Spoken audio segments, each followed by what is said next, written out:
ಎಚ್ಚರಿಕೆ ಬಾಲ್ಯ ವಿವಾಹ ಕಾನೂನು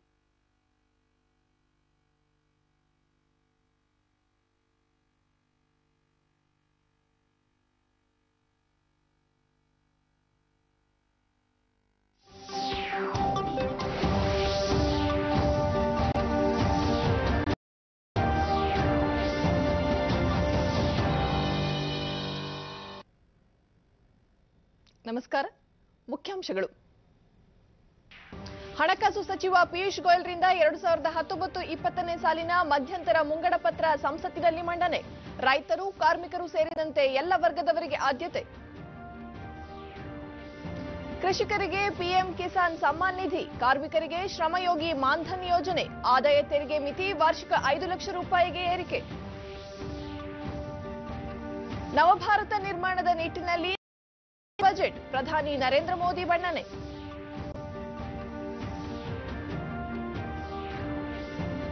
ಹಾಗೂ ಬೆಂಗಳೂರಿನ ಎಚ್ಎಎಲ್ನಲ್ಲಿ ಮೀರಜ್ 2000 ಸೀರೀಸ್ ವಿಮಾನ ಪತನ, 2 ಪೈಲಟ್ಗಳ ಸಾವು. ವಾರ್ತೆಗಳ ವಿವರ. 2019-20 ಸಾಲಿಗೆ ಕೇಂದ್ರ ಸರ್ಕಾರದ ಮಧ್ಯಂತರ ಮುಂಗಡ ಪತ್ರವನ್ನು ಹಣಕಾಸು ಖಾತೆ ಸಚಿವ ಪಿಯೂಷ್ ಗೋಯಲ್ ಲೋಕಸಭೆಯಲ್ಲಿಂದು ಮಂಡಿಸಿದರು. ಪ್ರಧಾನಮಂತ್ರಿ ಕಿಸಾನ್ ಯೋಜನೆಯಡಿ ಸಣ್ಣ ಮತ್ತು ಮಧ್ಯಮ ವರ್ಗದ 12 ಕೋಟಿ ರೈತರಿಗೆ ವಾರ್ಷಿಕ 6,000 ರೂಪಾಯಿ ನೀಡುವ ಹೊಸ ಯೋಜನೆ ಪರಿಚಯಿಸಲಾಗಿದೆ. ಇದಲ್ಲದೆ ಹೊಸದಾಗಿ ರಾಷ್ಟ್ರೀಯ ಕಾಮಧೇನು ಆಯೋಗ, 10 ಕೋಟಿ ಅಸಂಘಟಿತ ವಲಯದ ಕಾರ್ಮಿಕರಿಗಾಗಿ ಪ್ರತಿ ತಿಂಗಳು ಪಿಂಚಣಿ ನೀಡುವ ಪ್ರಧಾನಮಂತ್ರಿ ಶ್ರಮಯೋಗಿ ಮಾನ್ಧನ್ ಜಾರಿಗೆ ತರುವುದಾಗಿ ಪ್ರಕಟಿಸಿದರು.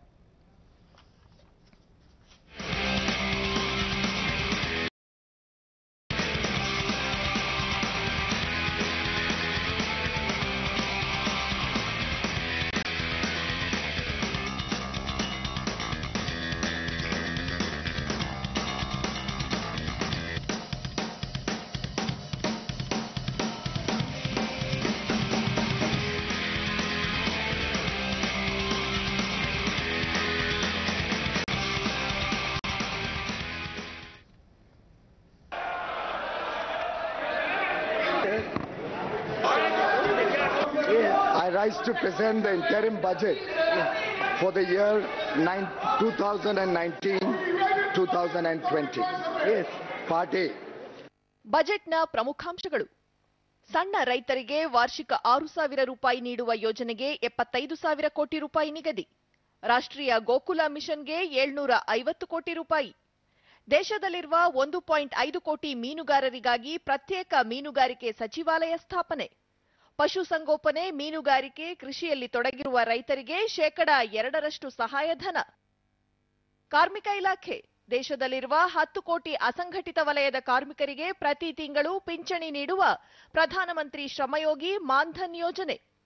ಪ್ರತಿ ತಿಂಗಳು 100 ಹಾಗೂ 55 ರೂಪಾಯಿ ಪಾವತಿ ಮಾಡಿದ ಕಾರ್ಮಿಕರಿಗೆ 60 ವರ್ಷದ ಬಳಿಕ ಪ್ರತಿ ತಿಂಗಳು 3,000 ಮಾಸಾಶನ.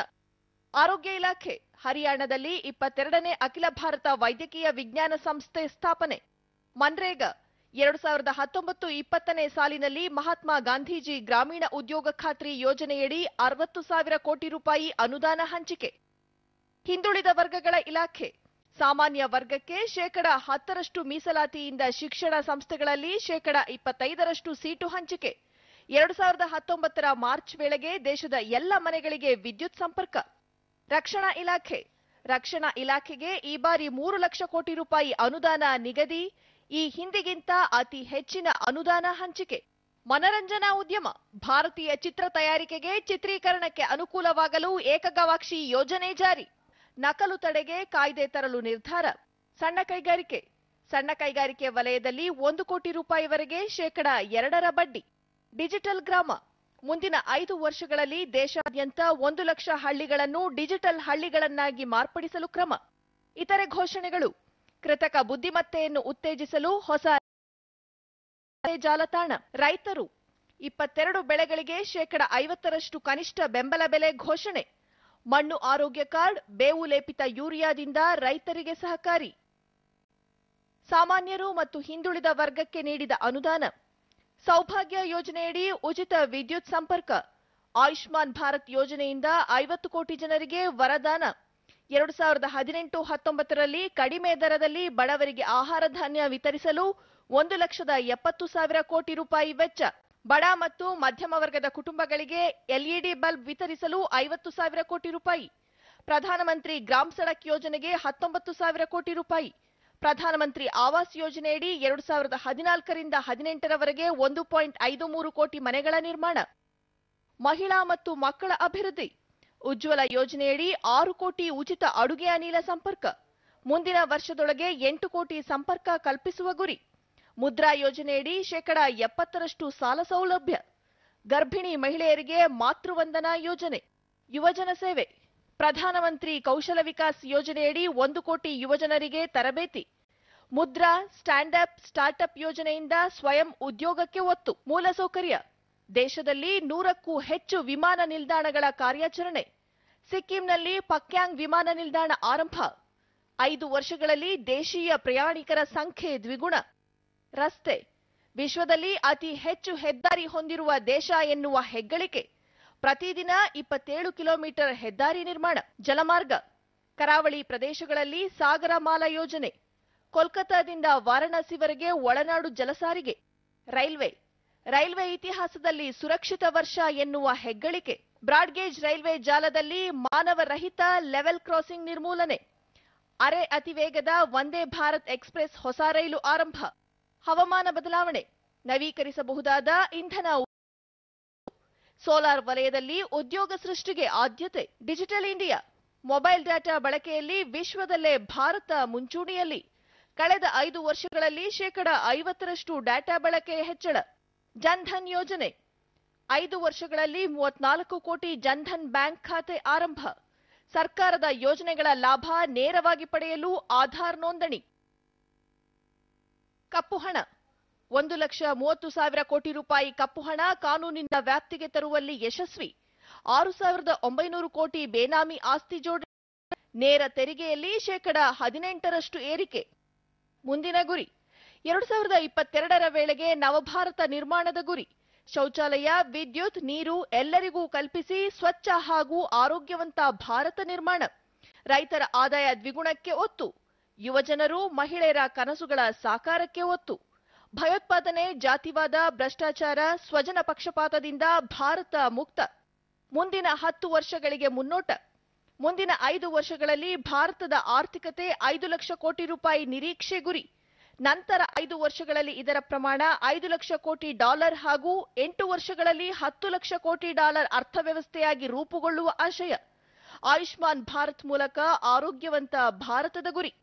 2030ರ ವೇಳೆಗೆ ಆಧುನಿಕ ತಂತ್ರಜ್ಞಾನ ಆಧಾರಿತ ಹೆಚ್ಚು ಪ್ರಗತಿಯ ಸಮಸಮಾಜದ ಭಾರತ ನಿರ್ಮಾಣ. ಉತ್ತಮ ಜೀವನ ನಿರ್ವಹಣೆಗಾಗಿ ಭೌತಿಕ ಹಾಗೂ ಸಾಮಾಜಿಕ ಮೂಲಸೌಕರ್ಯ ನಿರ್ಮಾಣ. ಡಿಜಿಟಲ್ ಇಂಡಿಯಾ ಹಾಗೂ ಯುವಜನರ ನಾಯಕತ್ವದೊಂದಿಗೆ ಸರ್ಕಾರದ ಪ್ರಕ್ರಿಯೆಗಳ ಡಿಜಿಟಲೀಕರಣ.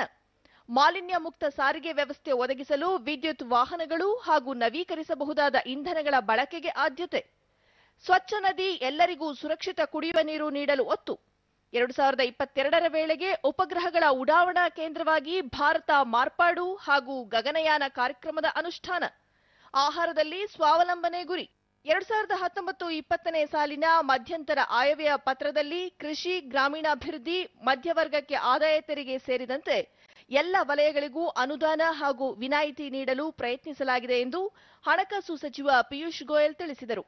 पीएम किसान इस योजना के तहत जो वल्नरेबल किसान हैं, जो छोटी जमीन रखते हैं, तक की जिनकी जमीन है 2 हेक्टेयर तक की जमीन को, उन सभी को सीधा उनके इनकम में सपोर्ट, डायरेक्ट इनकम सपोर्ट 6,000 रुपए प्रति वर्ष के हिसाब से देने का निर्णय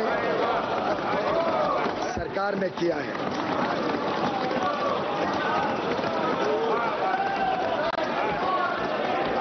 ಒಟ್ಟಾರೆ ಬಜೆಟ್ನ ಗಾತ್ರ 27,84,200 ಕೋಟಿ ರೂಪಾಯಿ ಇದ್ದು, ವಿತ್ತೀಯ ಕೊರತೆ ಒಟ್ಟು ಆಂತರಿಕ ಉತ್ಪನ್ನ ಜಿಡಿಪಿಯ 3.4% ಎಂದು ಸಚಿವರು ಸ್ಪಷ್ಟಪಡಿಸಿದರು.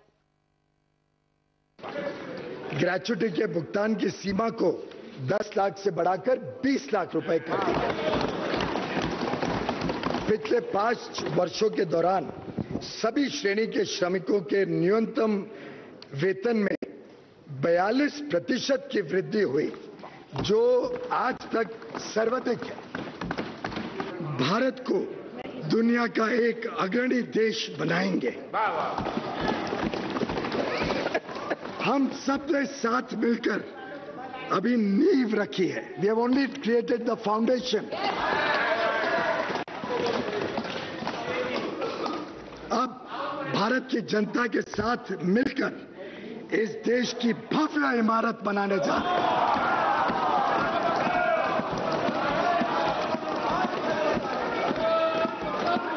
मैडम स्पीकर, इसके लिए हमने एक निर्णायक नेतृत्व दिया जिसकी नीयत साफ है, नीति स्पष्ट है और निष्ठा अटल है। नीयत साफ है, नीति स्पष्ट है और निष्ठा अटल है।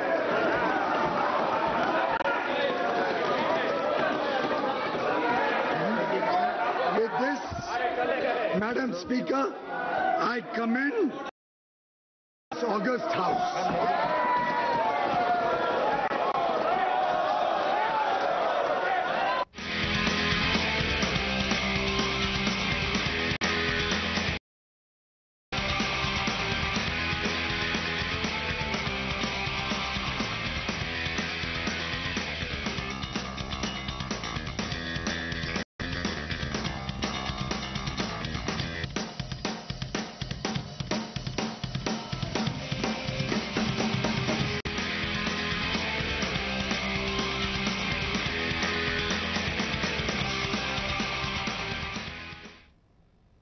ಮಧ್ಯಂತರ ಮುಂಗಡ ಪತ್ರದ ಹಿಂದಿ ಹಾಗೂ ಇಂಗ್ಲಿಷ್ ಪ್ರತಿಯನ್ನು ರಾಜ್ಯಸಭೆಯಲ್ಲಿ ಹಣಕಾಸು ಸಚಿವ ಪಿಯೂಷ್ ಗೋಯಲ್ ಮಂಡಿಸಿದರು.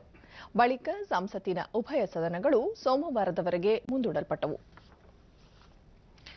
ಕೇಂದ್ರ ಹಣಕಾಸು ಸಚಿವ ಪಿಯೂಷ್ ಗೋಯಲ್ 2019-20 ಸಾಲಿನ ಮಧ್ಯಂತರ ಬಜೆಟ್ ಲೋಕಸಭೆಯಲ್ಲಿಂದು ಮಂಡಿಸಿದ್ದಾರೆ. ಈ ವೇಳೆ ಅವರು ಈ ಯೋಜನೆಯಡಿ 2 ಹೆಕ್ಟೇರ್ಗಿಂತ ಕಡಿಮೆ ಕೃಷಿ ಭೂಮಿ ಹೊಂದಿರುವ ರೈತರಿಗೆ ವಾರ್ಷಿಕ 6,000 ರೂಪಾಯಿ ನೀಡುವ ಪ್ರಧಾನಮಂತ್ರಿ ಕಿಸಾನ್ ಸಮ್ಮಾನ್ ನಿಧಿ ಜಾರಿ, ಈ ಯೋಜನೆ ಮೂಲಕ ರೈತರ ಖಾತೆಗೆ ನೇರ ಹಣ ವರ್ಗಾವಣೆ ಮಾಡಲು ಕೇಂದ್ರ ಸರ್ಕಾರ ನಿರ್ಧರಿಸಿದೆ ಎಂದರು. 2019-20 ಸಾಲಿನಲ್ಲಿ ಈ ಯೋಜನೆಗೆ 75,000 ಕೋಟಿ ರೂಪಾಯಿ ನಿಗದಿ ಮಾಡಲಾಗಿದೆ. ಈ ಯೋಜನೆಯಿಂದ ದೇಶದ 12 ಕೋಟಿ ಸಣ್ಣ ಮತ್ತು ಮಧ್ಯಮ ವರ್ಗದ ರೈತರು 2,000 ರೂಪಾಯಿಯಂತೆ 3 ಬಾರಿ ಒಟ್ಟು ವಾರ್ಷಿಕ 6,000 ರೂಪಾಯಿ ಪಡೆಯಲಿದ್ದಾರೆ ಎಂದು ತಿಳಿಸಿದರು. Into the bank accounts of beneficiary farmers in 3 equal installments of ₹2,000 each. This program will be funded 100% by the government of India. 12 crore, करीब 12 करोड़ किसान परिवारों का इससे सीधा लाभ मिलेगा। पहली किस्त 2,000 रुपए की जल्द ही सूचियां बना के उनके खाते में भेजी जाए। कर्मचारियों के हिस्से को ದೇಶದಲ್ಲಿನ ಅಸಂಘಟಿತ ಕಾರ್ಮಿಕರಿಗಾಗಿ ಪಿಂಚಣಿ ಯೋಜನೆಯಾದ ಪ್ರಧಾನಮಂತ್ರಿ ಶ್ರಮಯೋಗಿ ಮಾನ್ಧನ್ ಯೋಜನೆ ಘೋಷಿಸಲಾಗಿದ್ದು, ಈ ಯೋಜನೆಯಡಿ ಮಾಸಿಕ 15,000 ವರೆಗೆ ಪಡೆಯುವ 10 ಕೋಟಿ ಕಾರ್ಮಿಕರಿಗೆ ಇದರಿಂದ ಪ್ರಯೋಜನವಾಗಲಿದೆ ಎಂದರು. 3,500 प्रति माह से बढ़ाकर 7,000 व वेतन की अधिकतम सीमा को बढ़ाकर 10,000 से 21,000 प्रति माह कर दिया गया. ರಾಷ್ಟ್ರೀಯ ಗೋಕುಲ್ ಮಿಷನ್ ಯೋಜನೆಯಡಿ ರಾಷ್ಟ್ರೀಯ ಕಾಮಧೇನು ಆಯೋಗವನ್ನು ಹೊಸದಾಗಿ ಪರಿಚಯಿಸಲಾಗಿದ್ದು, ಇದರಿಂದ ಗೋತಳಿಗಳ ರಕ್ಷಣೆಗೆ ಆದ್ಯತೆ ನೀಡಲಾಗಿದೆ ಎಂದು ಹೇಳಿದರು. ಇಂದು ಮಂಡಿಸಲಾದ ಕೇಂದ್ರೀಯ ಬಜೆಟ್ನಲ್ಲಿ ವೈಯಕ್ತಿಕ ಆದಾಯ ತೆರಿಗೆ ಮಿತಿಯನ್ನು ವಾರ್ಷಿಕ 2.5 ಲಕ್ಷ ರೂಪಾಯಿಯಿಂದ 5 ಲಕ್ಷ ರೂಪಾಯಿವರೆಗೆ ಏರಿಕೆ ಮಾಡಲಾಗಿದೆ. ಇದಲ್ಲದೆ ಭವಿಷ್ಯ ನಿಧಿ, ನಿರ್ದಿಷ್ಟ ಉಳಿತಾಯ ಯೋಜನೆಗಳು, ವಿಮೆ ಮುಂತಾದವುಗಳಲ್ಲಿ ಮಾಡುವ ಹೂಡಿಕೆಗೆ 1.5 ಲಕ್ಷ ರೂಪಾಯಿವರೆಗೆ ವಿನಾಯಿತಿ ನೀಡಲಾಗಿದೆ. ಒಟ್ಟಾರೆ 6,50,000 ರೂಪಾಯಿ ವರಮಾನ ಆದಾಯ ತೆರಿಗೆಯಿಂದ ಹೊರತಾಗಿರಲಿದೆ. ಇದಲ್ಲದೆ ಸ್ಟ್ಯಾಂಡರ್ಡ್ ಡಿಡಕ್ಷನ್ ಅನ್ನು ಈಗಿರುವ 40,000ದಿಂದ 50,000 ರೂಪಾಯಿಗೆ ಏರಿಸಲಾಗಿದೆ. ಗರಿಷ್ಠ 2 ಲಕ್ಷ ರೂಪಾಯಿವರೆಗಿನ ಗೃಹ ಸಾಲದ ಮೇಲಿನ ಬಡ್ಡಿ, ಶಿಕ್ಷಣ ಸಾಲದ ಬಡ್ಡಿ, ರಾಷ್ಟ್ರೀಯ ಪಿಂಚಣಿ ಯೋಜನೆ, ವೈದ್ಯಕೀಯ ವಿಮೆ, ಹಿರಿಯ ನಾಗರಿಕರ ವೈದ್ಯಕೀಯ ಖರ್ಚಿನ ಮೇಲೆ ಘೋಷಿಸಲಾಗಿದೆ. ಆದಾಯ ತೆರಿಗೆ ವಿನಾಯಿತಿಯಿಂದಾಗಿ ದೇಶದ ಸುಮಾರು 3 ಕೋಟಿ ಮಧ್ಯಮ ಹಾಗೂ ಸಣ್ಣ ತೆರಿಗೆದಾರ ವರ್ಗದವರಿಗೆ ನೆರವಾಗಲಿದೆ ಎಂದು ಹಣಕಾಸು ಸಚಿವ ಪಿಯೂಷ್ ಗೋಯಲ್ ಹೇಳಿದ್ದಾರೆ. ಬಾಡಿಗೆ ಮೇಲಿನ ತೆರಿಗೆ ಕಡಿತ ಮಿತಿಯನ್ನು 1.7 ಲಕ್ಷ ರೂಪಾಯಿಯಿಂದ 2.4 ಲಕ್ಷ ರೂಪಾಯಿಗೆ ಏರಿಕೆ ಮಾಡಲಾಗಿದೆ. Individual taxpayers having taxable annual income up to rupees 5 lakhs will get full tax rebate.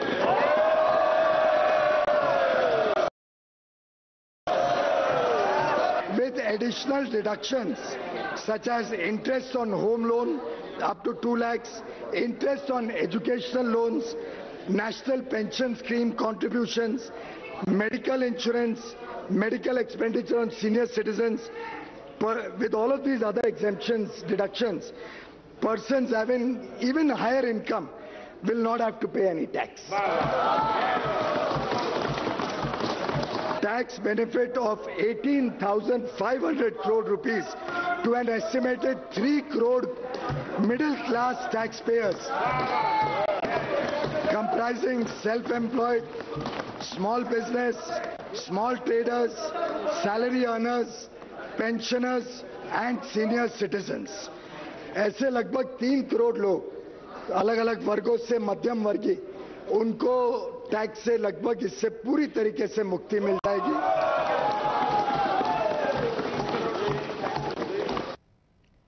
Railway ವಲಯಕ್ಕೆ ಬಜೆಟ್ನಲ್ಲಿ 64,587 ಕೋಟಿ ರೂಪಾಯಿ ಬಂಡವಾಳ ನೆರವು ಪ್ರಸ್ತಾಪಿಸಲಾಗಿದೆ. ಲೋಕಸಭೆಯಲ್ಲಿಂದು ಬಜೆಟ್ ಮಂಡಿಸಿದ ಹಣಕಾಸು ಸಚಿವ ಪಿಯೂಷ್ ಗೋಯಲ್ ಬ್ರಾಡ್ಗೇಜ್ ಜಾಲದ ಎಲ್ಲಾ ಮಾನವರಹಿತ ಲೆವೆಲ್ ಕ್ರಾಸಿಂಗ್ ಅನ್ನು ಅತ್ಯಂತ ಸುರಕ್ಷಿತ ವರ್ಷವಾಗಿದೆ ಎಂದಿದ್ದಾರೆ. ಪ್ರಯಾಣಿಕರಿಗೆ ಉತ್ತಮ ಸೇವೆ, ಅತಿ ವೇಗ ಹಾಗೂ ಸುರಕ್ಷತೆ ನಿಟ್ಟಿನಲ್ಲಿ ಜಾಗತಿಕ ಗುಣಮಟ್ಟದ ಅನುಭವ ನೀಡುವ ವಂದೇ ಭಾರತ್ ಎಕ್ಸ್‌ಪ್ರೆಸ್ ರೈಲಿಗೆ ಹಸಿರು ನಿಶಾನೆ ತೋರಲಾಗಿದೆ ಎಂದು ಅವರು ತಿಳಿಸಿದ್ದಾರೆ. Is being proposed to be increased by 21% to rupees 58,166 crore. ಬಜೆಟ್ನಲ್ಲಿ ಸಮಾಜದ ಎಲ್ಲಾ ವರ್ಗಗಳ ಅಭಿವೃದ್ಧಿಗೂ ಆದ್ಯತೆ ನೀಡಲಾಗಿದ್ದು, ಪ್ರಗತಿಯ ಲಾಭವನ್ನು ಎಲ್ಲಾ ವರ್ಗದವರಿಗೂ ತಲುಪಿಸಲು ಯತ್ನಿಸಲಾಗಿದೆ ಎಂದು ಹಣಕಾಸು ಸಚಿವ ಪಿಯೂಷ್ ಗೋಯಲ್ ಹೇಳಿದ್ದಾರೆ. ಲೋಕಸಭೆಯಲ್ಲಿಂದು ಬಜೆಟ್ ಮಂಡಿಸಿದ ನಂತರ ಸುದ್ದಿಗೋಷ್ಠಿಯಲ್ಲಿ ಅವರು, ದೇಶದ ಇತಿಹಾಸದಲ್ಲೇ ಪ್ರಥಮ ಬಾರಿಗೆ ರೈತ ಸಮುದಾಯಕ್ಕೆ ಕೊಡುಗೆ ನೀಡಲಾಗಿದ್ದು, ಪಿಎಂ ಕಿಸಾನ್ ನಿಧಿ ಯೋಜನೆ ದೇಶದ ಸುಮಾರು 12.5 ಕೋಟಿ ರೈತ ಕುಟುಂಬಗಳನ್ನು ತಲುಪಲಿದೆ ಎಂದರು. ಈ ಯೋಜನೆಯಡಿ 2 ಹೆಕ್ಟೇರ್ಗಿಂತಲೂ ಕಡಿಮೆ ಜಮೀನುಳ್ಳ ರೈತರಿಗೆ ವಾರ್ಷಿಕ 6,000 ರೂಪಾಯಿ ನೆರವು ನೀಡಲಾಗುತ್ತಿದ್ದು, ಪ್ರಸಕ್ತ ಹಣಕಾಸು ವರ್ಷದಿಂದಲೇ ಈ ಯೋಜನೆ ಜಾರಿಯಾಗಲಿದೆ. ಈ ವರ್ಷದಲ್ಲಿ ಬಾಕಿ ಉಳಿದಿರುವ 4 ತಿಂಗಳಿಗೆ ಅರ್ಹ ರೈತರಿಗೆ 2,000 ರೂಪಾಯಿ ನೆರವು ಪಾವತಿಸಲಾಗುವುದು ಎಂದರು.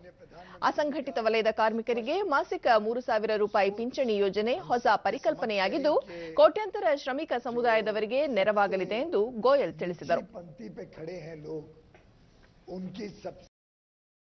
चिंता करेगी ये सरकार, जो मध्यम वर्गीय परिवार हैं उनकी चिंता करेगी ये सरकार, और लगभग जो विषय आज बजट में उजागर करे गए वो एक प्रकार से समाज के हर वर्ग को छूने वाले विषय को हमने देश के समक्ष रखा.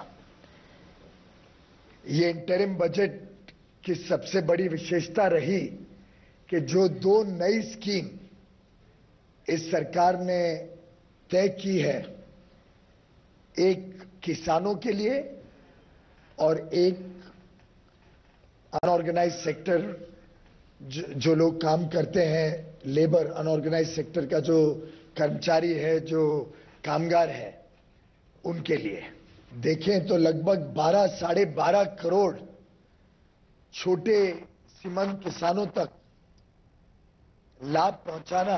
आपने जरूर कहा कि सबका साथ सबका ಬಳಿಕ विकास. ಡಿಡಿ ನ್ಯೂಸ್ಗೆ ನೀಡಿದ ವಿಶೇಷ ಸಂದರ್ಶನದಲ್ಲಿ ಅವರು, ಪ್ರತಿಯೊಬ್ಬ ವ್ಯಕ್ತಿಯ ಅಭಿವೃದ್ಧಿಗೂ ಬಜೆಟ್ನಲ್ಲಿ ಆದ್ಯತೆ ನೀಡಲಾಗಿದ್ದು, ಆದಾಯ ತೆರಿಗೆ ಮಿತಿ ವಿಸ್ತರಣೆಯಿಂದ ಪ್ರಾಮಾಣಿಕ ತೆರಿಗೆದಾರರು ಹೆಮ್ಮೆ ಪಡುವಂತಾಗಿದೆ ಎಂದರು. ಪ್ರಧಾನಿ ನರೇಂದ್ರ ಮೋದಿ ಅವರು ದೇಶದ ಸಮಗ್ರ ಅಭಿವೃದ್ಧಿಗಾಗಿ ಉತ್ಕೃಷ್ಟ ಹಾಗೂ ನವೀನ ಪರಿಕಲ್ಪನೆಗಳನ್ನು ಹೊಂದಿದ್ದು, ಕಳೆದ 4.5 ವರ್ಷಗಳಲ್ಲಿ ನಿರಂತರವಾಗಿ ಜಾರಿಗೊಳಿಸುತ್ತಾ ಬಂದಿದ್ದಾರೆ. ಅವರ ನೇತೃತ್ವದ ಎನ್ಡಿಎ ಸರ್ಕಾರದಲ್ಲಿ ರೈತರ ಪ್ರಗತಿಗಾಗಿ ಮಹತ್ವದ ಹಲವು ಯೋಜನೆ ಜಾರಿಗೊಳಿಸಲಾಗಿದೆ ಎಂದರು. ಜಗತ್ತಿನಲ್ಲೇ ಅತಿ ವೇಗದಲ್ಲಿ ಅಭಿವೃದ್ಧಿಯಾಗುತ್ತಿರುವ ಭಾರತೀಯ ಆರ್ಥಿಕತೆಯನ್ನು ಪ್ರಸಕ್ತ ಬಜೆಟ್ ಮಹತ್ವದ್ದಾಗಿದೆ ಎಂದು ಅವರು ಹೇಳಿದ್ದಾರೆ. उनको ओल्ड एज में पेंशन मिले, ये मैं समझता हूं हमारी सरकार की सोच के साथ एकदम मेल खाता है। और कई सारी चीजें कामगारों के लिए गत 4 वर्षों में हुई है, जिसका थोड़ा ब्यौरा मैंने दिया भी। ಇಂದು ಮಂಡಿಸಲಾದ 2019-20 ಸಾಲಿನ ಬಜೆಟ್ ನವಭಾರತ ನಿರ್ಮಾಣದ ನಿಟ್ಟಿನಲ್ಲಿ ಸರ್ವೋತ್ಕೃಷ್ಟವಾಗಿದ್ದು ಎಲ್ಲಾ ವರ್ಗದ ಜನರನ್ನು ಒಳಗೊಂಡ ಸರ್ವವ್ಯಾಪಿ ಬಜೆಟ್ ಆಗಿದೆ ಎಂದು ಪ್ರಧಾನಿ ನರೇಂದ್ರ ಮೋದಿ ಹೇಳಿದ್ದಾರೆ. ಲೋಕಸಭೆಯಲ್ಲಿ ಮಂಡನೆಯಾದ ಬಜೆಟ್ ಕುರಿತು ಸಂಸತ್ ಭವನದಲ್ಲಿಂದು ಪ್ರತಿಕ್ರಿಯೆ ನೀಡಿದ ಪ್ರಧಾನಿ, ಸಚಿವರಾದ ಅರುಣ್ ಜೇಟ್ಲಿ ಮತ್ತು ಪಿಯೂಷ್ ಗೋಯಲ್ ದೇಶದ ಅರ್ಥವ್ಯವಸ್ಥೆ ಮತ್ತಷ್ಟು ಬಲಪಡಿಸುವ ಅತ್ಯುತ್ತಮ ಬಜೆಟ್ ನೀಡಿದ್ದಾರೆ ಎಂದು ಶ್ಲಾಘಿಸಿದರು. ಪ್ರಸಕ್ತ ಲೋಕಸಭೆಯ ಅವಧಿ ಪೂರ್ಣಗೊಳ್ಳುತ್ತಿರುವ ಹಿನ್ನೆಲೆಯಲ್ಲಿ ಮಂಡಿಸಲಾದ ಮಧ್ಯಂತರ ಬಜೆಟ್ ಅನ್ನು ಕೇವಲ ಟ್ರೇಲರ್ ಎಂದು ಬಣ್ಣಿಸಿದ ಪ್ರಧಾನಿ, ಮುಂಬರುವ ದಿನಗಳಲ್ಲಿ ಶಕ್ತಿಶಾಲಿ ರಾಷ್ಟ್ರ ನಿರ್ಮಿಸುವ ನಿಟ್ಟಿನಲ್ಲಿ ಈ ಬಜೆಟ್ ಮಹತ್ವದ ಕ್ರಮವಾಗಿದೆ ಎಂದರು. ರೈತರು, ಮಧ್ಯಮ ವರ್ಗ, ತೆರಿಗೆದಾರರು, ಕಾರ್ಮಿಕರು, ಸಣ್ಣ ಉದ್ಯಮಿಗಳು, ಸಮಾಜದ ಅಂಚಿನ ಸಮುದಾಯದವರು ಸೇರಿದಂತೆ ಎಲ್ಲ ವರ್ಗದವರನ್ನು ಬಜೆಟ್ ಒಳಗೊಂಡಿದೆ ಎಂದರು. ಆದಾಯ ತೆರಿಗೆ ಮಿತಿಯನ್ನು ವಾರ್ಷಿಕ 5 ಲಕ್ಷ ರೂಪಾಯಿಗೆ ಏರಿಕೆ ಮಾಡಿದ್ದು ಮಧ್ಯಮ ವರ್ಗದ ಬಹುದಿನಗಳ ಕನಸನ್ನು ಈಡೇರಿಸಲಾಗಿದೆ. ಹಿಂದಿನ ಸರ್ಕಾರಗಳು ನಿರ್ಲಕ್ಷಿಸಿದ್ದ ರೈತ ಸಮುದಾಯಕ್ಕೆ ಪ್ರಧಾನಮಂತ್ರಿ ಕಿಸಾನ್ ಸಮ್ಮಾನ್ ನಿಧಿ ಸ್ಥಾಪಿಸಲಾಗಿದ್ದು 5 ಎಕರೆಗಿಂತ ಕಡಿಮೆ ಜಮೀನು ಹೊಂದಿರುವ ಸುಮಾರು 12 ಕೋಟಿ ರೈತರಿಗೆ ಈ ಯೋಜನೆ ಬಲ ನೀಡಲಿದೆ. ಸ್ವಾತಂತ್ರ್ಯೋತ್ತರ ಭಾರತದಲ್ಲಿ ರೈತರಿಗಾಗಿ ಜಾರಿಗೊಳಿಸುತ್ತಿರುವ ಅತಿದೊಡ್ಡ ಯೋಜನೆ ಇದಾಗಿದೆ ಎಂದು ಪ್ರಧಾನಿ ಹೇಳಿದರು. ನಿರ್ಲಕ್ಷಿತರಾಗಿದ್ದ ಅಸಂಘಟಿತ ವಲಯದ ಸುಮಾರು 40 ಕೋಟಿ ಕಾರ್ಮಿಕರ ಭದ್ರತೆಗಾಗಿ ಪ್ರಧಾನಮಂತ್ರಿ ಶ್ರಮಯೋಗಿ ಮಾನ್ಧನ್ ಯೋಜನೆ ಜಾರಿಗೊಳಿಸಲಾಗಿದೆ. ಅಭಿವೃದ್ಧಿಯ ಮುಖ್ಯ ವಾಹಿನಿಯಲ್ಲಿ ಈ ವರ್ಗದವರನ್ನು ಸೇರ್ಪಡೆ ಮಾಡಲು ಸರ್ಕಾರ ಬದ್ಧವಾಗಿದ್ದು ಅಲೆಮಾರಿ ಜನಾಂಗದವರ ಏಳಿಗೆಗೂ ವಿವಿಧ ಸೌಲಭ್ಯ ಪ್ರಕಟಿಸಲಾಗಿದೆ. ಕಳೆದ 4.5 ವರ್ಷದಲ್ಲಿ ದೇಶದಲ್ಲಿ ಬಡತನ ಪ್ರಮಾಣ ದಾಖಲೆ ಪ್ರಮಾಣದಲ್ಲಿ ಕಡಿಮೆಯಾಗಿದ್ದು ದೇಶ ಅಭಿವೃದ್ಧಿಯತ್ತ ಮುನ್ನಡೆಯುತ್ತಿದೆ ಎಂದರು. मिडिल क्लास में प्रवेश कर रहे हैं. हमारे देश में अनऑर्गेनाइज्ड लेबर की संख्या करीब 40-42 करोड़ है. उनके लिए प्रधानमंत्री योगी मानधन योजना उनके जीवन के उत्तरार्ध 60 वर्ष की आयु के बाद की जिंदगी के लिए बहुत बड़ा संबल होगी. उन्हें आयुष्मान भारत योजना, प्रधानमंत्री जीवन ज्योति योजना, प्रधानमंत्री सुरक्षा बीमा योजना, प्रधानमंत्री आवास योजना जैसी अनेक योजनाओं का लाभ तो मिलेगा ही, बुढ़ापे में रोजमर्रा की जिंदगी गुजारने के लिए पेंशन भी मिला करेगा. समाज की आखिरी पंक्ति में खड़े ಇಂದು ಮಂಡಿಸಲಾದ ಬಜೆಟ್ ದೂರದರ್ಶಿ ಅಭಿವೃದ್ಧಿ ಪರ ಬಜೆಟ್ ಆಗಿದ್ದು ರೈತರು, ಬಡವರು, ಮಧ್ಯಮ ವರ್ಗದವರು ಮತ್ತು ಜನಸಾಮಾನ್ಯರನ್ನು ಸಬಲೀಕರಣಗೊಳಿಸುವ ನಿಟ್ಟಿನಲ್ಲಿ ಮಹತ್ವದ ಕ್ರಮವಾಗಿದೆ ಎಂದು ಸಚಿವ ಅರುಣ್ ಜೇಟ್ಲಿ ಶ್ಲಾಘಿಸಿದ್ದಾರೆ. ವಿತ್ತೀಯ ಶಿಸ್ತನ್ನು ಉಳಿಸಿಕೊಂಡೇ ಬಜೆಟ್ ಗಾತ್ರವನ್ನು ವಿಸ್ತರಿಸಲಾಗಿದೆ. ಎನ್ಡಿಎ ಸರ್ಕಾರ 2014ರಿಂದ 2019 ಪ್ರತಿ ಬಜೆಟ್ನಲ್ಲೂ ಮಧ್ಯಮ ವರ್ಗದವರಿಗೆ ಮಹತ್ವದ ಕೊಡುಗೆಗಳನ್ನು ನೀಡಿದೆ ಎಂದು ಅವರು ಟ್ವೀಟ್ ಮಾಡಿದ್ದಾರೆ.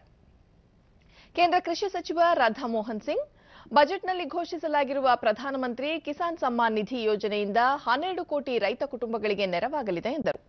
ಈ ಯೋಜನೆಯಡಿ ಪ್ರತಿ ರೈತ ಕುಟುಂಬಕ್ಕೆ ವಾರ್ಷಿಕ 6,000 ರೂಪಾಯಿ ನೆರವು ನೀಡಲಾಗುವುದು. ಪ್ರಸಕ್ತ ಸಾಲಿನ 4 ತಿಂಗಳ ನೆರವಿನ ಮೊತ್ತ 2,000 ರೂಪಾಯಿಯನ್ನು ಮಾರ್ಚ್ಗೆ ಮುನ್ನವೇ ರೈತರ ಖಾತೆಗಳಿಗೆ ನೇರವಾಗಿ ಪಾವತಿಸಲಾಗುವುದು ಎಂದು ಅವರು ತಿಳಿಸಿದರು. कैबिनेट में जब निर्णय दिया तो उसके तुरंत बाद अभी हमने उसका गाइडलाइन भी जारी कर दिया है और ये 19-20 के लिए तो 80,000 करोड़ रुपए के लगभग का है. लेकिन इस वर्ष ये जो 18-19 का है उसमें भी मार्च के पहले ये 4 महीने का 2,000 रुपया सभी किसानों के खाते में जाएगा. ಬಿಜೆಪಿ ರಾಷ್ಟ್ರೀಯ ಅಧ್ಯಕ್ಷ ಅಮಿತ್ ಶಾ, ಪ್ರಧಾನಿ ನರೇಂದ್ರ ಮೋದಿ ಹಾಗೂ ಎನ್ಡಿಎ ಸರ್ಕಾರದ ಮೇಲೆ ಜನರಿಗಿದ್ದ ಅಪೇಕ್ಷೆಗಳನ್ನು ಪೂರೈಸಿದ ಬಜೆಟ್ ಇದಾಗಿದೆ ಎಂದು ಹೇಳಿದ್ದಾರೆ. ದೆಹಲಿಯಲ್ಲಿಂದು ಬಜೆಟ್ ಕುರಿತು ಪ್ರತಿಕ್ರಿಯೆ ನೀಡಿದ ಅವರು, ರೈತರ ಆದಾಯ ದ್ವಿಗುಣಗೊಳಿಸುವ ನಿಟ್ಟಿನಲ್ಲಿ ಪ್ರಧಾನಮಂತ್ರಿ ಕಿಸಾನ್ ಸಮ್ಮಾನ್ ನಿಧಿ ಮಹತ್ವದ ಕ್ರಮವಾಗಿದೆ. ಇದಲ್ಲದೆ ಮೀನುಗಾರರಿಗೆ ಪ್ರತ್ಯೇಕ ಇಲಾಖೆ ರಚಿಸುವ ಮಹತ್ವದ ನಿರ್ಧಾರ ಪ್ರಕಟಿಸಲಾಗಿದ್ದು, ಹಸುಗಳ ರಕ್ಷಣೆಗಾಗಿ ಕಾಮಧೇನು ಸಂವರ್ಧನಾ ಆಯೋಗ ರಚಿಸಿರುವುದು ಸ್ವಾಗತಾರ್ಹ. ಒಟ್ಟಾರೆ ಇದು ದೇಶದ ಅಭಿವೃದ್ಧಿಗೆ ಸ್ಪಷ್ಟ ದಿಕ್ಕು ತೋರಿಸಿದ ಬಜೆಟ್ ಆಗಿದೆ ಎಂದು ಹೇಳಿದರು. हर साल पहुंचे ये योजना है, जैसे मनरेगा हर साल होती है इसी तरह से ये योजना हर साल रहेगी। तो मैं मानता हूं एक लंबे समय के लिए किसानों को सहायता देने की ये योजना। ಕೇಂದ್ರ ಹಣಕಾಸು ಸಚಿವ ಪಿಯೂಷ್ ಗೋಯಲ್ ಲೋಕಸಭೆಯಲ್ಲಿಂದು ಮಂಡಿಸಿರುವ ಮಧ್ಯಂತರ ಬಜೆಟ್ ನಿರಾಶಾದಾಯಕವಾಗಿದೆ ಎಂದು ಮುಖ್ಯಮಂತ್ರಿ ಎಚ್ಡಿ ಕುಮಾರಸ್ವಾಮಿ ಬೆಂಗಳೂರಿನಲ್ಲಿಂದು ಹೇಳಿದ್ದಾರೆ. ಮುಂಬರುವ ಲೋಕಸಭಾ ಚುನಾವಣೆಯನ್ನು ಗಮನದಲ್ಲಿಟ್ಟುಕೊಂಡು ಎಲ್ಲ ವರ್ಗದವರನ್ನು ಓಲೈಸುವ ಕೆಲಸ ಮಾಡಿದ್ದಾರೆ. ಆದರೆ ಜನರು ಹಾಗೂ ರೈತರು ನಿರೀಕ್ಷಿಸಿದ ಬಜೆಟ್ ನೀಡಿಲ್ಲ ಎಂದರು. ಜೆಡಿಎಸ್ ಕಾಂಗ್ರೆಸ್ ಸಮ್ಮಿಶ್ರ ಸರ್ಕಾರ ರಾಜ್ಯದಲ್ಲಿ 44,000 ಕೋಟಿ ರೂಪಾಯಿ ರೈತರ ಸಾಲ ಮನ್ನಾ ಮಾಡುವ ನಿರ್ಧಾರ ಕೈಗೊಳ್ಳಲಾಗಿದೆ. ಇದರಿಂದ ರಾಜ್ಯ ಸರ್ಕಾರಕ್ಕೆ ಹೊರೆಯಾದರೂ ರೈತರ ಹಿತದೃಷ್ಟಿಯಿಂದ ದಿಟ್ಟ ನಿಲುವು ಕೈಗೊಳ್ಳಲಾಗಿದೆ ಎಂದರು. ಆರ್ಥಿಕ ತಜ್ಞರುಗಳು ವಿಶ್ಲೇಷಣೆಗಳನ್ನು ಮಾಡ್ಕೊಂಡು ಬಂದಿದ್ದಾರೆ. ಅವರ ಒಂದು ರೈತರ ನಿರೀಕ್ಷೆಗಳ ಬಗ್ಗೆ ಹಲವಾರು ರೀತಿಯ ಅಂಕಣಗಳೇನು ಬಂದಿದ್ದಾವೆ, ಬಹುಶಃ ಅದನ್ನು ಇವತ್ತು ಸಂಪೂರ್ಣವಾಗಿ ಜಾರಿಗೆ ತರಲಿಕ್ಕೆ ಈ ಸರ್ಕಾರದ ಇವತ್ತಿನ ಬಜೆಟ್ ವಿಫಲವಾಗಿದೆ ಅಂತಕ್ಕಂಥದ್ದು ನನ್ನ ಅಭಿಪ್ರಾಯ. ನಾನು ಈ ರಾಜ್ಯದ 2019-20 ಸಾಲಿನ ಹಣಕಾಸು ಸಚಿವ ಪಿಯೂಷ್ ಗೋಯಲ್ ಮಂಡಿಸಿದ ಕೇಂದ್ರ ಸರ್ಕಾರದ ಮಧ್ಯಂತರ ಬಜೆಟ್ ಅಭಿವೃದ್ಧಿ ಪರ ಹಾಗೂ ಸಮಗ್ರ ಜನಾಂಗದ ವಿಕಾಸಕ್ಕೆ ಹಾದಿ ಮಾಡಿಕೊಡಲಿದೆ ಎಂದು ಬಿಜೆಪಿ ರಾಜ್ಯಾಧ್ಯಕ್ಷ ಹಾಗೂ ವಿಧಾನಸಭೆ ವಿರೋಧ ಪಕ್ಷದ ನಾಯಕ ಬಿಎಸ್ ಯಡಿಯೂರಪ್ಪ ಪ್ರತಿಕ್ರಿಯಿಸಿದ್ದಾರೆ. ಈ ಕುರಿತು ನೀಡಿರುವ ಪ್ರಕಟಣೆಯಲ್ಲಿ ಅವರು, ಪ್ರಧಾನಿ ನರೇಂದ್ರ ಮೋದಿ ಅವರು ಸಂಕಲ್ಪದ ಸಬ್ಕಾ ಸಾಥ್ ಸಬ್ಕಾ ವಿಕಾಸ್ ಘೋಷವಾಕ್ಯದಂತೆ ದೇಶದ ಎಲ್ಲರನ್ನೊಳಗೊಂಡ ಅಭಿವೃದ್ಧಿಗೋಸ್ಕರ ನೀಡಿದ ಬಜೆಟ್ ಎಂದು ಹೇಳಿದ್ದಾರೆ. ಮನ್ರೇಗಾ ಯೋಜನೆಗೆ ಹೆಚ್ಚುವರಿ ಹಣ, 1 ಲಕ್ಷ ಹಳ್ಳಿಗಳಲ್ಲಿ ಡಿಜಿಟಲ್ ಕ್ರಾಂತಿ, ಮಧ್ಯಮ ವರ್ಗದ ನೌಕರರ ಅನುಕೂಲಕ್ಕೆ ಆದಾಯ ತೆರಿಗೆ ಮಿತಿ ಹೆಚ್ಚಳ ಇವು ಜನಪರ ನಿರ್ಧಾರಗಳು ಎಂದು ಯಡಿಯೂರಪ್ಪ ಅಭಿಪ್ರಾಯಪಟ್ಟಿದ್ದಾರೆ. ಪ್ರಧಾನಮಂತ್ರಿ ಕಿಸಾನ್ ಸಮ್ಮಾನ್ ಯೋಜನೆ, ಗೋ ಸಂರಕ್ಷಣೆಗೆ ಕಾಮಧೇನು ಆಯೋಗ ಹಾಗೂ ಕಾರ್ಮಿಕರ ಅನುಕೂಲ ಪ್ರಧಾನಮಂತ್ರಿ ಶ್ರಮಯೋಗಿ ಮಾನ್ಧನ್ ಯೋಜನೆ ಜಾರಿ ಸ್ವಾಗತಾರ್ಹ ಎಂದು ತಿಳಿಸಿದ್ದಾರೆ. ಕೇಂದ್ರ ಹಣಕಾಸು ಸಚಿವ ಪಿಯೂಷ್ ಗೋಯಲ್ ಲೋಕಸಭೆಯಲ್ಲಿಂದು ಮಂಡಿಸಿದ 2019-20 ಮಧ್ಯಂತರ ಮುಂಗಡ ಪತ್ರಕ್ಕೆ ಜನಸಾಮಾನ್ಯರು ಹಾಗೂ ಉದ್ಯಮದ ಗಣ್ಯರಿಂದ ಉತ್ತಮ ಪ್ರತಿಕ್ರಿಯೆ ವ್ಯಕ್ತವಾಗಿದೆ. ಬೆಂಗಳೂರಿನಲ್ಲಿ ಪ್ರತಿಕ್ರಿಯಿಸಿದ ಕರ್ನಾಟಕ ಕೈಗಾರಿಕಾ ಹಾಗೂ ವಾಣಿಜ್ಯ ಮಹಾ ಒಕ್ಕೂಟ ಎಫ್ಕೆಸಿಸಿಐ ಅಧ್ಯಕ್ಷ ಸುಧಾಕರ್ ಎಸ್ಎಸ್ ಶೆಟ್ಟಿ, ಕೇಂದ್ರ ಸರ್ಕಾರದ ಈ ಸಾಲಿನ ಬಜೆಟ್ ಸ್ವಾಗತಾರ್ಹ, ಸಣ್ಣ ಹಾಗೂ ಮಧ್ಯಮ ಪ್ರಮಾಣದ ಉದ್ಯಮಿಗಳಿಗೆ ಉಪಕಾರಿಯಾಗಿದೆ. ಎಂಎಸ್ಎಂಇ ಉದ್ಯಮಿಗಳ ವಾರ್ಷಿಕ ವರಮಾನ ತೆರಿಗೆ ಮಿತಿಯನ್ನು 1 ಕೋಟಿಯಿಂದ 2 ಕೋಟಿ ರೂಪಾಯಿಗೆ ಏರಿಕೆ ಮಾಡಿರುವ 50 ಕೋಟಿ ಫಲಾನುಭವಿಗಳಿಗೆ ಆಯುಷ್ಮಾನ್ ಭಾರತ್ ಯೋಜನೆ ಹಾಗೂ 8 ಕೋಟಿ ಜನರಿಗೆ ಎಲ್ಪಿಜಿ ಹಾಗೂ ವಿದ್ಯುತ್ ಸಂಪರ್ಕ ವ್ಯವಸ್ಥೆ ತಲುಪಿಸುವ ಗುರಿ ಹೊಂದಿರುವುದು ಶ್ಲಾಘನೀಯ ಎಂದರು. ಯಂಗ್ ಎಂಟರ್ಪ್ರೈನರ್ಸ್ ಇರಬಹುದು, ಯೂತ್ಸ್ ಇರಬಹುದು, ಈ 4 ಕಡೆಗೆ ಕೇಂದ್ರ ಸರ್ಕಾರ ಮಂಡನೆ ಮಾಡಿದ ಬಜೆಟ್ ಅಲ್ಲಿ ಈ ಸರಿ ಅದನ್ನ ಗಮನಕ್ಕೆ ಕೊಟ್ಟಿದೆ. ಅದನ್ನ ನಾವು ಎಫ್ಕೆಸಿಸಿಐ ಸ್ವಾಗತಿಸುತ್ತೆ. ಇದು ಬಹಳ ಅದ್ಭುತವಾದಂತಹ ಒಂದು ಬಜೆಟ್. ಎಫ್ಕೆಸಿಸಿಐನ ಕಾರ್ಪೊರೇಟ್ ಸಾಮಾಜಿಕ ಹೊಣೆಗಾರಿಕೆ ವಿಭಾಗದ ಕಾರ್ಯದರ್ಶಿ ಕಿರಣ್, ಈ ಸಾಲಿನ ಬಜೆಟ್ ಯುವ ಜನರಿಗೆ ಅಗಾಧ ಅವಕಾಶಗಳನ್ನು ಕಲ್ಪಿಸಿದೆ. ಸಣ್ಣ ಹಾಗೂ ಮಧ್ಯಮ ಕೈಗಾರಿಕೆಗಳ ಸಂಘ ಎಲ್ಲ ಮನವಿಗಳನ್ನು ಕೇಂದ್ರ ಸರ್ಕಾರ ಬಜೆಟ್ನಲ್ಲಿ ಪುರಸ್ಕರಿಸಿದೆ ಎಂದು ಸಂತೋಷ ವ್ಯಕ್ತಪಡಿಸಿದರು. ಅದಕ್ಕೆ ಮತ್ತೆ ಅಡಿಷನ್ ಚಾರ್ಜಸ್ ಟ್ಯಾಕ್ಸ್ ಕಟ್ಟದೇ ಇರೋ ತರ ಮಾಡಿರೋದು ಬಹಳ ಅದ್ಭುತವಾದಂತಹ ಬಜೆಟ್. 2020ಕ್ಕೆ ಅದು ನಿಜವಾಗ್ಲೂ ನಮಗೆ ಯಂಗ್ಸ್ಟರ್ಸ್ಗೆ ಇದೊಂದು ಒಳ್ಳೆ ಬಜೆಟ್ ಅಂತ. ವಿಶೇಷವಾಗಿ ಬೆಂಗಳೂರು ಹೋಟೆಲ್ ಮಾಲೀಕರ ಸಂಘದ ಅಧ್ಯಕ್ಷ ಪಿಸಿ ರಾವ್ ಬಜೆಟ್ ಬಗ್ಗೆ ಸಂತಸ ವ್ಯಕ್ತಪಡಿಸಿದರು. ಅಂದ್ರೆ ಸಣ್ಣ ಆಹಾರ ತಯಾರಿಸುವವರು, ಈ ಅಡಿಗೆ ಮಾಡಿಕೊಡುವವರಿಗೆ 50 ಲಕ್ಷದವರೆಗೆ ಹೊಸ ಜಿಎಸ್ಟಿ ತಂದಿದ್ದಾರೆ. ಬೆಂಗಳೂರಿನ ಎಚ್ಎಎಲ್ ವಿಮಾನ ನಿಲ್ದಾಣದಲ್ಲಿ ಮೀರಜ್ 2000 ಸೀರೀಸ್ನ ಯುದ್ಧ ವಿಮಾನ ಇಂದು ಬೆಳಗ್ಗೆ ಹಾರಾಟದ ವೇಳೆ ಪತನಗೊಂಡು ಭಾರತೀಯ ವಾಯುಪಡೆಯ 2 ಪೈಲಟ್ಗಳು ಮೃತಪಟ್ಟಿದ್ದಾರೆ. ಓರ್ವ ಪೈಲಟ್ ಸ್ಥಳದಲ್ಲೇ ಮೃತಪಟ್ಟರೆ ಮತ್ತೊಬ್ಬ ಪೈಲಟ್ ತೀವ್ರವಾಗಿ ಗಾಯಗೊಂಡು ಆಸ್ಪತ್ರೆಯಲ್ಲಿ ನಿಧನರಾಗಿದ್ದಾರೆ. ಸ್ಕ್ವಾಡ್ರನ್ ಲೀಡರ್ ಸಮೀರ್ ಅಬ್ರೋಲ್ ಮತ್ತು ಸ್ಕ್ವಾಡ್ರನ್ ಲೀಡರ್ ಸಿದ್ಧಾರ್ಥ್ ನೇಗಿ ಮೃತಪಟ್ಟ ಪೈಲಟ್ಗಳಾಗಿದ್ದು ಭಾರತೀಯ ವಾಯುಪಡೆಯ ಏರ್ಕ್ರಾಫ್ಟ್ ಮತ್ತು ಸಿಸ್ಟಮ್ ಟೆಸ್ಟಿಂಗ್ ಎಸ್ಟಾಬ್ಲಿಷ್ಮೆಂಟ್ಗೆ ಸೇರಿದ್ದರು. ಮೃತ ಅಧಿಕಾರಿಗಳು ಮೇಲ್ದರ್ಜೆಗೇರಿಸಿದ ಗ್ರಾಹಕರ ಸಮ್ಮತಿ ಪರೀಕ್ಷಾ ಹಾರಾಟ ನಡೆಸುವಾಗ ಈ ದುರಂತ ಸಂಭವಿಸಿದೆ. ಘಟನೆ ಕುರಿತು ಪ್ರಕಟಣೆ ನೀಡಿರುವ ಎಚ್ಎಎಲ್, ಈ ದುರಂತ ತೀವ್ರ ಆಘಾತ ತಂದಿದೆ, ಮೃತರ ಕುಟುಂಬದ ಸದಸ್ಯರಿಗೆ ಸಂತಾಪ ಸೂಚಿಸುವುದಾಗಿ ತಿಳಿಸಿ ಭಾರತೀಯ ವಾಯುಸೇನೆಯ ಸಹಕಾರದೊಂದಿಗೆ ತನಿಖೆ ನಡೆಸುವುದಾಗಿ ಹೇಳಿದೆ.